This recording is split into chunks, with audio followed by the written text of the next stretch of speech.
बच्चा पास की दुकान में जाकर 1 रुपए का सिक्का लेकर चुपचाप खड़ा रहा। ए लड़के, 1 रुपए में तुम क्या चाहते हो?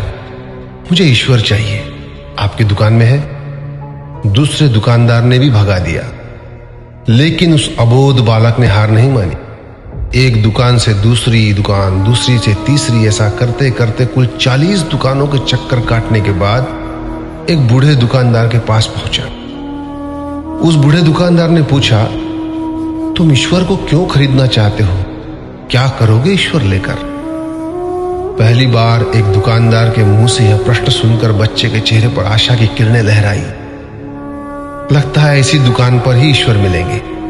बच्चे ने बड़े उत्साह से उत्तर दिया, इस दुनिया में मां के अलावा मेरा और कोई नहीं है। मेरी मां दिन भर काम करके मेरे लिए खाना लाती है।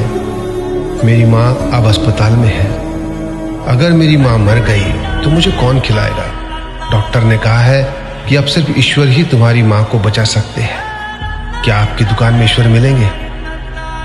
हाँ मिलेंगे। कितने पैसे हैं तुम्हारे पास? सिर्फ 1 रुपया। कोई दिक्कत नहीं है, 1 रुपए में ही ईश्वर मिल सकते हैं। दुकानदार ने बच्चे के हाथ से 1 रुपया लिया और उस 1 रुपए के अंदर 1 गिलास पानी के अलावा बेचने के लिए उसके पास कुछ भी नहीं था।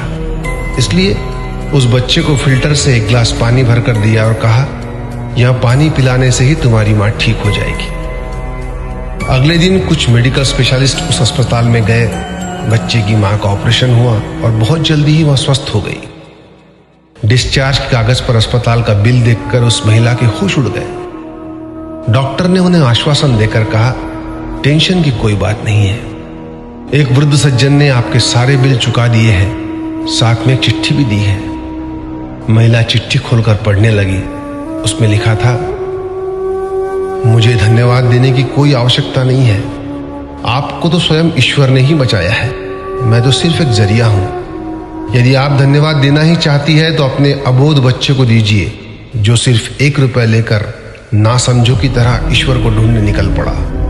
उसके मन में यह दृढ़ विश्वास था कि एकमात्र ईश्वर ही आपको बचा सकते हैं। विश्वास इसी को कहते हैं। ईश्वर को ढूंढने के लिए करोड़ों रुपए दान करने की जरूरत नहीं होती। यदि मन में अटूट विश्वास हो तो वे 1 रुपए में भी मिल सकते हैं। आइए इस महामारी से बचने के लिए हम सभी मन से ईश्वर को ढूंढें, उनसे प्रार्थना करें। आपका दिन शुभ हो।